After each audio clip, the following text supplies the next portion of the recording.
وعلیکم، میرا نام عدنان رضا خان ہے اور جناب کراچی میں گدا گروہ کی بڑھتی ہوئی تعداد پر جو ہے بڑی تشویش ظاہر کی جا رہی تھی اور جو ہے نارتھ ناز آباد کے اسسٹنٹ کمشنر نے اس پر ایک اچھا اقدام لیا ہے کہ گدا گروہ کو پکڑا گیا ہے نارتھ ناز آباد کے حدود میں فاروق اعظم مسجد کے پاس سخی حسن چورنگی کے پاس، ٹھیک ہے، اور انہوں نے شہریوں کو یہ میسیج دیا ہے کہ خدا را جو ہے وہ سفید پوش لوگوں کو جو ہے اپنی مدد کریں اور یہ ان گداگروں کو جو ہے وہ پیسے دینے سے گریز کریں۔ بہت اچھا اقدام ہے، ہم جو ہے اس کو اپریشیٹ کرتے ہیں، میں اس کو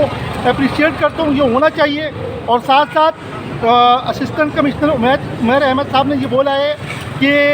ان گداگروں کو اصلاحی مرکز جو ہے وہ بھیجا جائے گا تاکہ ان کی جو ہے وہ کاؤنسلنگ کی جا سکے۔ اسی طرح کوئی بچہ اگر گداگری میں پایا جاتا ہے اس کو پکڑتے ہیں تو چائلڈ پروٹیکشن کے حوالے کیا جائے گا تاکہ معاشرے سے گدا گری ختم ہو سکے۔ تو اچھی بات ہے، لیکن تھوڑا سا مجھے ایک یہ تھا کہ انہوں نے کہا کہ لوگ آئیں، بے شک آئیں، مگر ساتھ ساتھ یہ سوچ لے کر آئیں کہ یہاں پر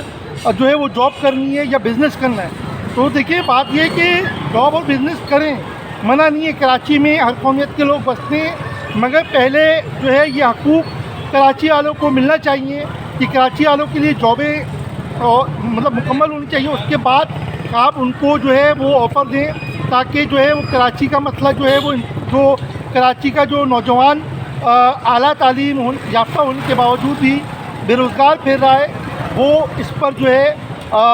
مایوسی کا شکار نہ ہو، اس کے لیے بھی مواقع ہونا چاہیے۔ اور ساتھ ساتھ میں ایک بات پھر کہوں گا کہ گداگری ایک لعنت ہے، اور کراچی کے شہریوں سے یہ گزارش کروں گا کہ خدا را اپنی جو ہے پیسے جو ہیں ان پروفیشنل گداگروں کو نہ دیں،